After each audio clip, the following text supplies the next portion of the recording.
¿Qué tal? ¿Cómo están? Bienvenidos. Comenzamos Agenda Económica, 8 de la mañana con 3 minutos para este día, miércoles 1 de febrero. Gracias por acompañarnos a esta hora en nuestros 30 minutos de noticias en el área de la economía, de los negocios y de las finanzas. Vamos a ir de inmediato a nuestro resumen de noticias.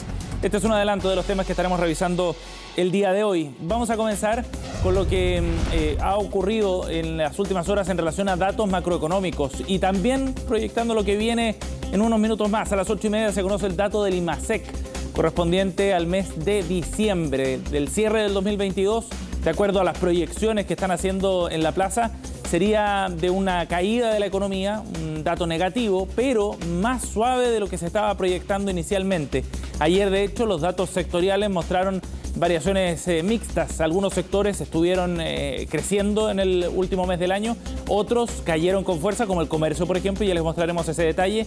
Y esas cifras son las que motivaron cambios de parte de algunos analistas de mercado. Lo que se espera finalmente es que el cierre del 2022 sea con una desaceleración suavizada respecto a lo que se preveía inicialmente. Ya les contamos más en unos minutos sobre estos datos conocidos al día de hoy.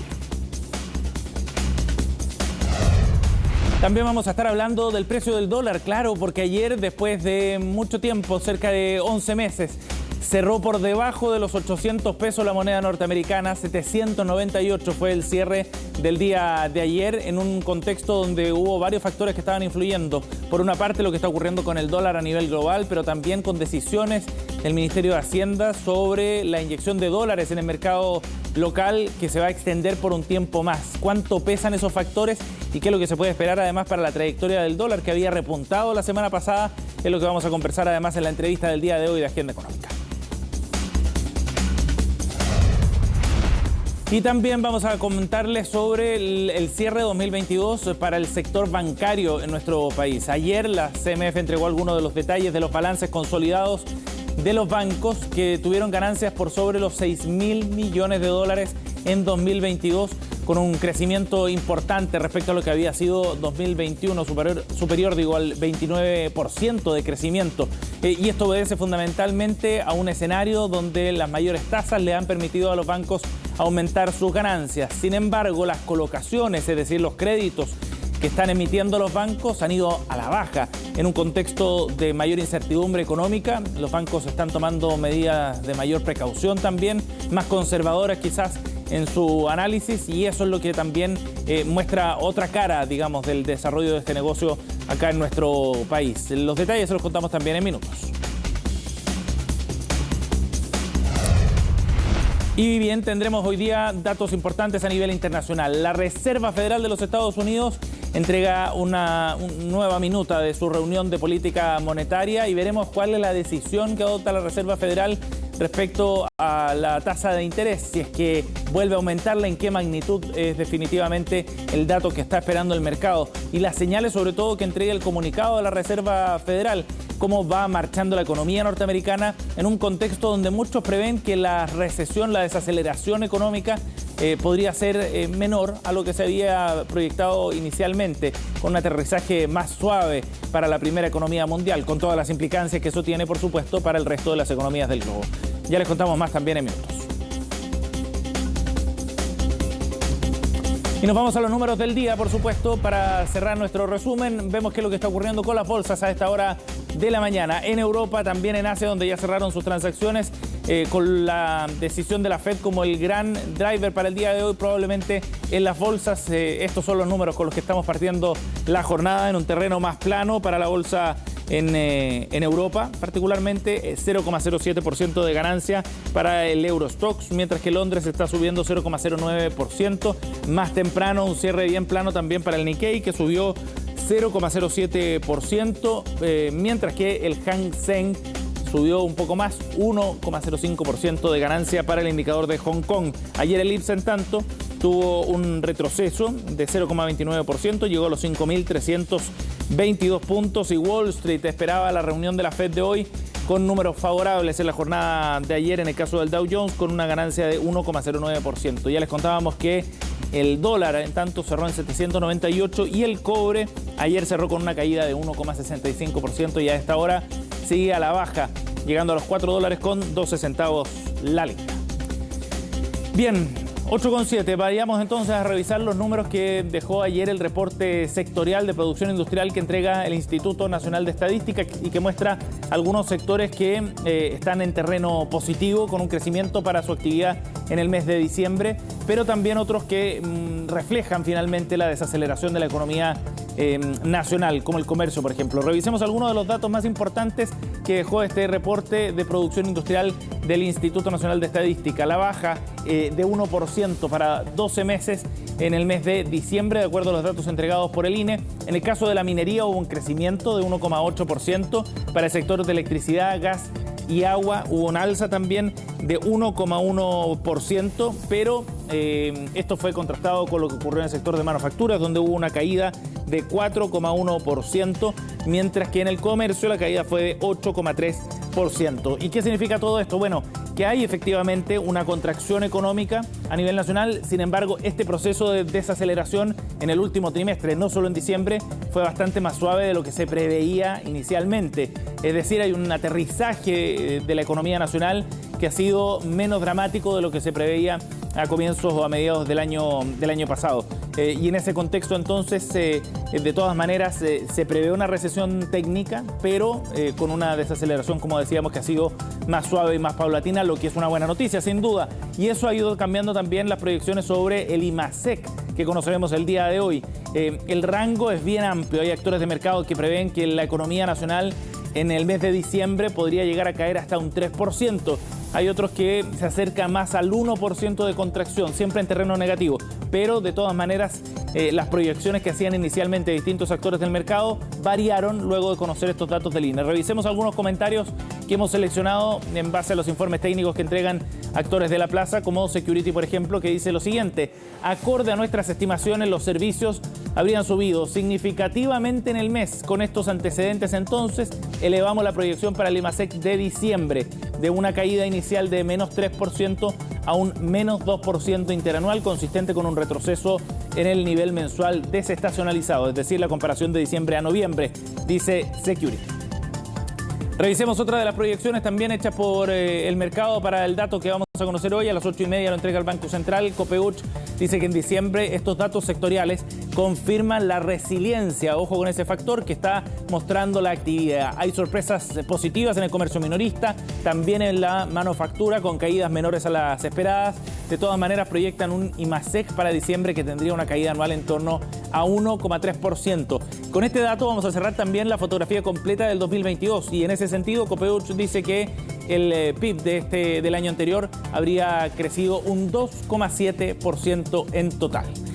Y por último, para cerrar esta revisión, vamos a ir a ver qué es lo que dice Santander. La minería tuvo un repunte en el margen por la recuperación del cobre y el mayor dinamismo del litio, que han ido beneficiando al sector durante los últimos meses. El comercio minorista también mostró un resultado algo mejor a lo esperado. Con lo anterior, nuestra estimación para el IMASEC se corrige al alza desde un menos 2,6% hasta un menos 2%. Como ven, entonces, una mirada más positiva. Ya veremos a las 8:30 con el dato del IMASEC del Banco Central cuán cerca estuvieron las proyecciones de los actores de mercado. Bien, y nos vamos a ir a otro tema, uno que ha estado presente de manera persistente en los últimos días en la agenda económica y también política. Hablamos de la crisis que está viviendo el sector de las ISAPRES, sobre todo porque hay dudas respecto a cómo van a seguir las conversaciones entre los distintos actores, las ISAPRES, el gobierno, el Congreso y también otros involucrados como las clínicas, por ejemplo, en relación a esta crisis que muchos aseguran puede ser terminal para las aseguradoras privadas. Este viernes habrá una reunión clave, sin embargo, de todas maneras se reclaman retomar ciertos cursos de acción, sobre todo con planes concretos, es lo que están pidiendo las aseguradoras privadas y otros actores políticos. Los detalles los tiene en la nota Belén Vázquez. Para muchos la situación ya es crítica y se ve poca evolución, mientras las ISAPRES siguen cuestionando al gobierno y acusándolo de no presentar medidas concretas. El Ejecutivo mantiene su postura respecto de que no les compete responsabilidad en todo este escenario.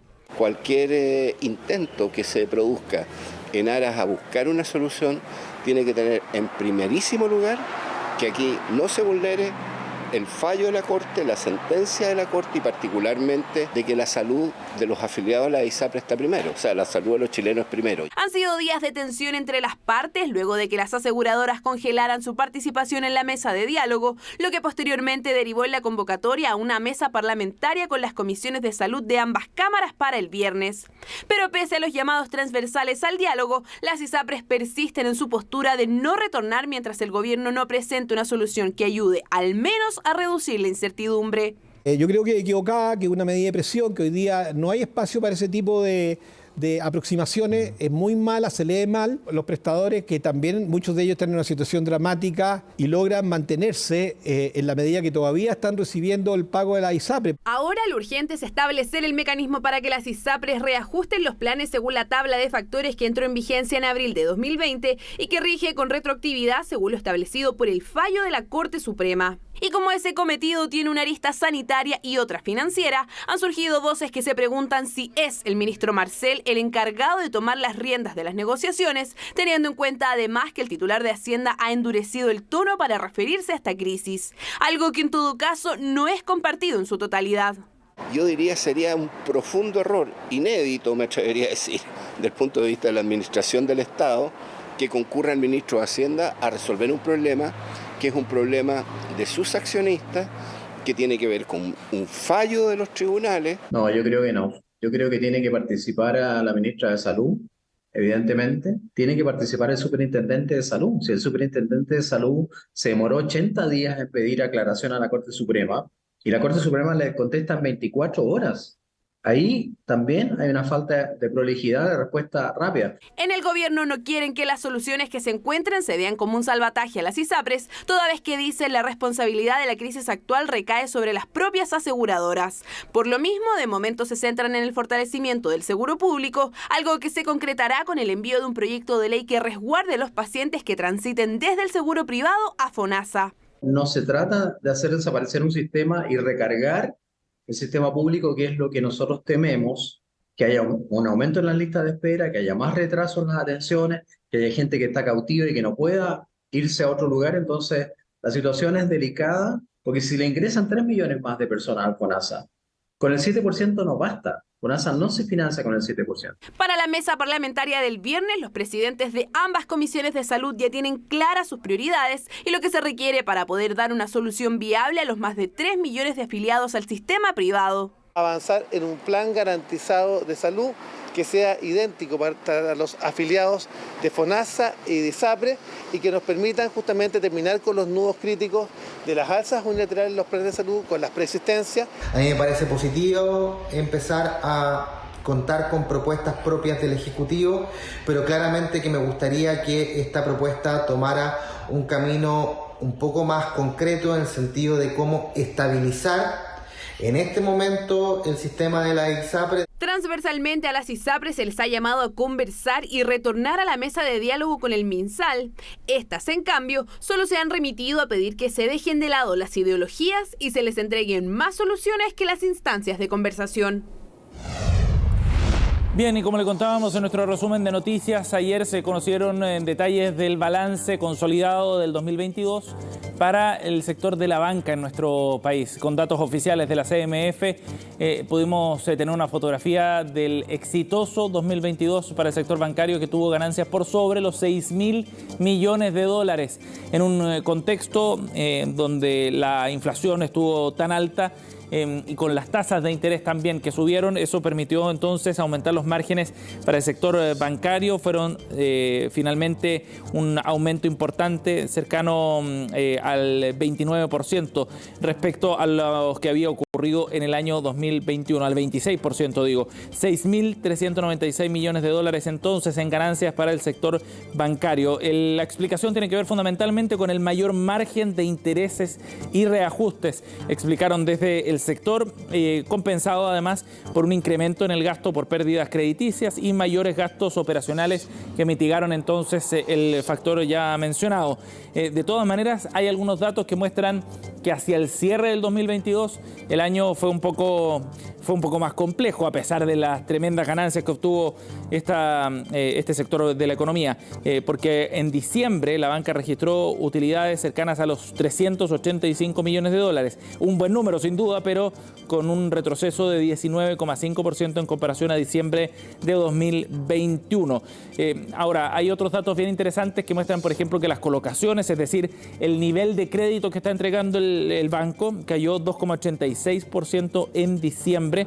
Ya se había registrado una caída algo menor, cercana al 1,5% en noviembre y otra de 4,1% en octubre. De tal forma entonces que ha venido un retroceso en el nivel de colocaciones, lo que tiene que ver fundamentalmente con una mirada de la economía quizás más cauta que están teniendo los bancos, mayores restricciones también para poder acceder a los créditos como uno de los factores que incide entonces en el resultado del sector.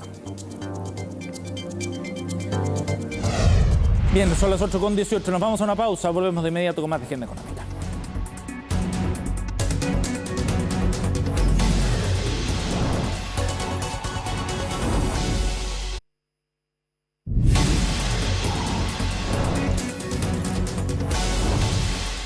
Bien, estamos de vuelta para seguir revisando otras informaciones, para hablar del dólar en particular y de lo que ha ocurrido en las últimas horas, porque ayer cerró por debajo de los 800 pesos y hay además algunas decisiones de política que son bien relevantes y que podrían también incidir eventualmente en el curso del precio del tipo de cambio. Vamos a conversar de esto junto al gerente general de Patrimor, Sergio Tricio, quien está en contacto con nosotros a esta hora. ¿Cómo está, Sergio?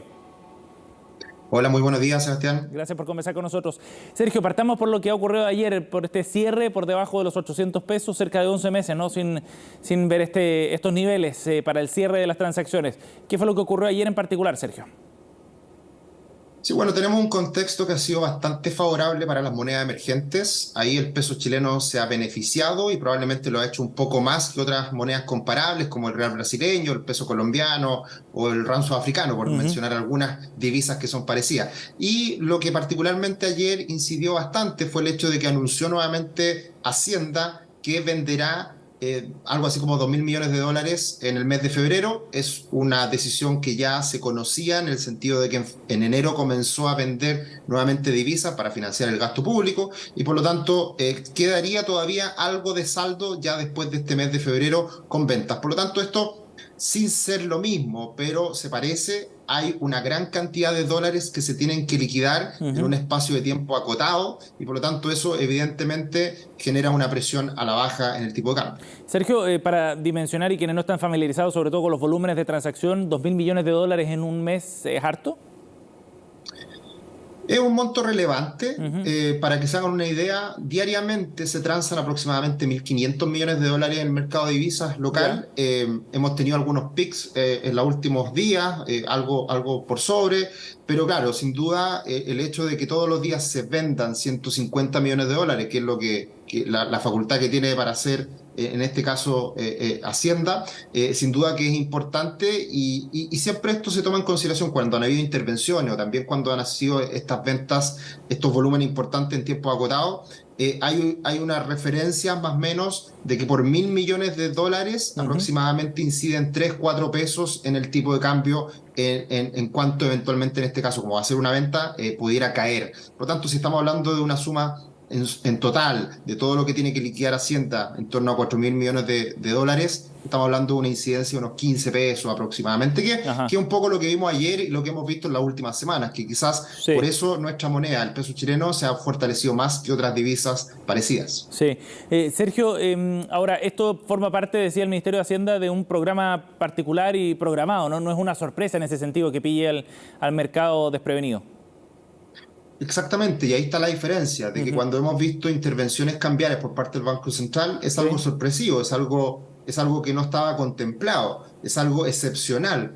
Esto obviamente que llama la atención, que sea en un tiempo acotado, que sean montos importantes, los anuncia Hacienda, todo es muy transparente y eso prácticamente lo que genera un impacto, pero no es algo nuevo. Sabemos que el gasto público se tiene que financiar y en ese sentido Hacienda tiene dólares que ha buscado financiamiento previamente, los tiene que liquidar y con eso financia el gasto público. Ajá.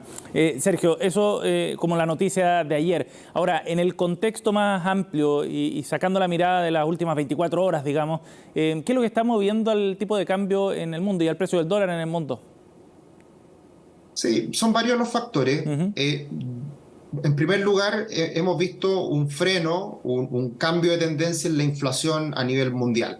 Y lo que más nos importa siempre es lo que pasa con Estados Unidos, que ha caído bastante la inflación, de cerca de un 9% a cerca de un 6%. Entonces, eso nos lleva al primer factor relevante, que es que las tasas en Estados Unidos probablemente ya no suban tanto más. Viene decisión de tasas precisamente hoy día, pero debieran ser 25 puntos base, ya probablemente la última o una más. Y no más alzas, y por lo tanto por ahí se frena el alza del dólar a nivel global. Segundo, también la recesión que estamos viviendo o que viene y que se ha anunciado tanto no va a ser tan dura, tan severa como muchos anticipaban. Y por lo tanto eso también es algo positivo para los mercados y ya lo han celebrado. La bolsa norteamericana comenzó con el pie derecho y en enero subió más de un 6%. Entonces ese es otro factor importante, y que eso va de la mano con que el cobre, que es un factor muy importante para Chile, esté también en una mejor posición. Esté el cobre también mucho mejor, porque las perspectivas para el mundo son más favorables. Entonces, yo diría que todos esos factores en conjunto están dando un escenario mucho más favorable, y por eso las divisas emergentes se han beneficiado. Y ahí tenemos la caída importante del dólar en Chile, y que también va de la mano con un cambio de expectativas a nivel interno.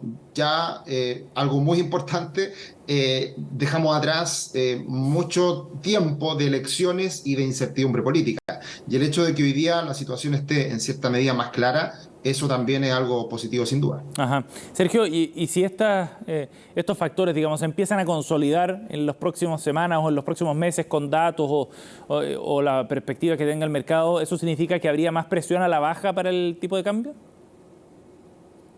Sin duda que el escenario actual es favorable para el peso chileno y podría seguir cayendo un poco más. Sin embargo, lo que hay que tener en consideración es que siempre es importante el tipo de cambio real.